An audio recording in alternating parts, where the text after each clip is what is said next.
এখন ট্রেন আসার অপেক্ষায় আছি।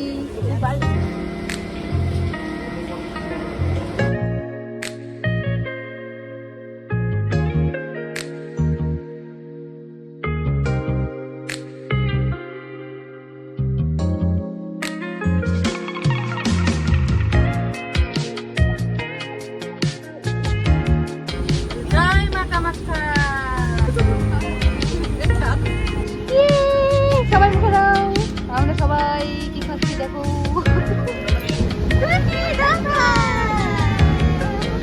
বাবা কোথা কি গো?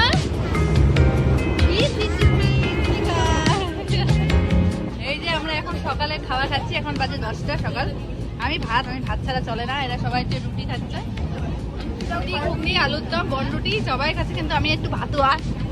আমার শরীর দেখেই তো বুঝতে পারো তোমরা আমি যে খুব ভাতুয়া।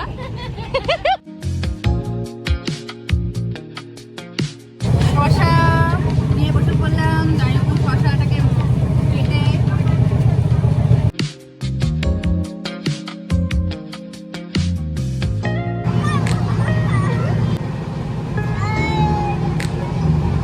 আমরা কামাখ্যা পৌঁছে গেছি। কামাখ্যা সেদিন অসম্ভব গরম, তাই আমরা একটা এসি গাড়ি বুক করলাম, করে আমরা রওনা দিলাম কামাখ্যার পথে। তো যাওয়ার সময় রাস্তার আশপাশগুলো খুবই সুন্দর, সেই সুন্দর দৃশ্যগুলো আমরা উপভোগ করতে করতে যাচ্ছিলাম। আমাদের শিলিগুড়ি তো পাহাড় আছে, কিন্তু সেখানকার পাহাড়টা একটু অন্যরকম লাগলো। আর সব থেকে ভালো লাগলো রাস্তাগুলো, খুবই ভালো, খুবই পরিষ্কার রাস্তা। অনেক হ্যাপা করে সেই একটা হোটেল রুম খুঁজে পেলাম। খুব গরম, তো আমরা এসি রুম চাচ্ছিলাম। তো তারপরে নন এসি রুম পেলাম, এসি রুম তো পেলামই না, মানে এমন ভিড় মন্দিরের সামনে। তো 1500 টাকা করে নন এসি রুম নিলাম, কিন্তু খুব ঠান্ডা, মানে ঘরটা খুবই ঠান্ডা, এসির দরকারই নেই। আমরা এখন মা কামাখ্যার মন্দিরে সবাই স্নান টান করে রেডি হয়ে ফ্রেশ হয়ে বেরিয়ে পড়লাম।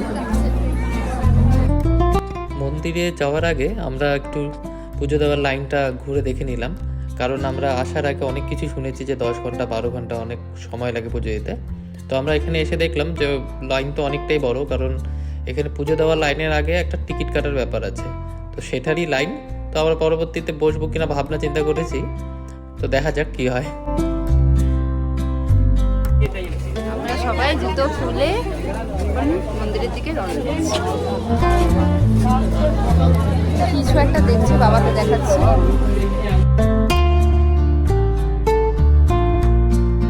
মন্দিরে পৌঁছানোর আগে রাস্তাগুলো এক অসাধারণ অনুভূতি দিচ্ছিল আমাকে। যেহেতু কামাখ্যা আমার জন্য প্রথম, এর আগে আমি কোনোদিনও আসিনি। তো প্রত্যেকটা নতুন জায়গায় যাওয়ার আগে মনের মধ্যে অনেক রকম ইমাজিনেশন থাকে যে এমন হবে তেমন হবে।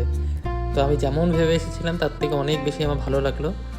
আর অনেক দিনে পুরনো অনেক গল্প শুনেছি কামাখ্যা মন্দির নিয়ে, সেই গল্পগুলো যখন আমার মাথায় আসছিল আর মন্দিরগুলো দেখছিলাম, তখন সেই অনুভূতিটা অনেক বেশি সুন্দর ছিল।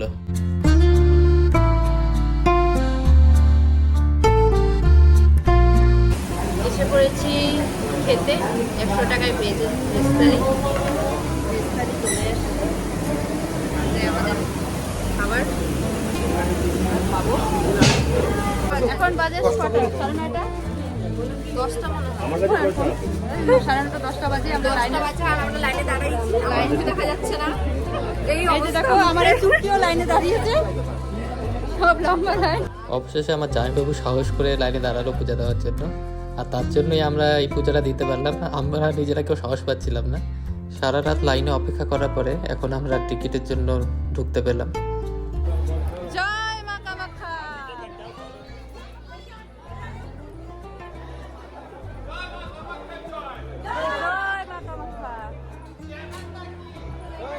অবশেষে ভিতরে লাইনে ঢুকলাম, এখন টিকিটের অপেক্ষায়।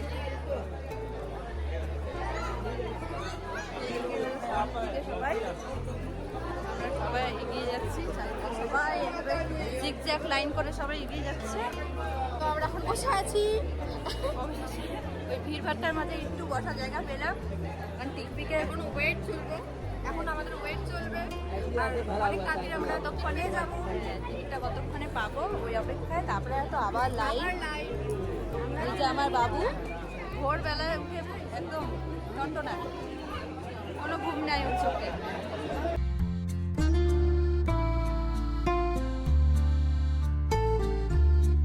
আমাদের পুজো দেওয়া হয়ে গেছে আমরা দেখো সবাই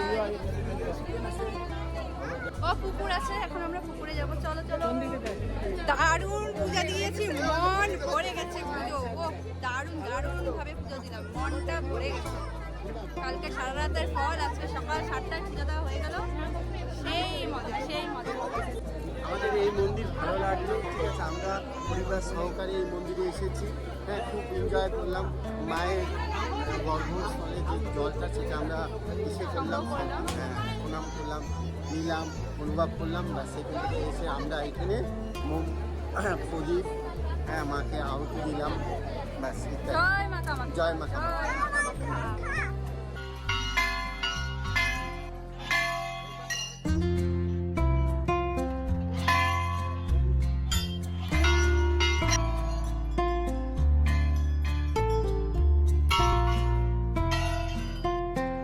সকাল 7টার মধ্যে আমাদের পুজো কমপ্লিট হয়ে যায়। টিকিট কাটার পরে ভেতরে বেশি একটা লাইন ছিল না, তো আমাদের পূজাটা খুব তাড়াতাড়ি হয়ে যায়। আর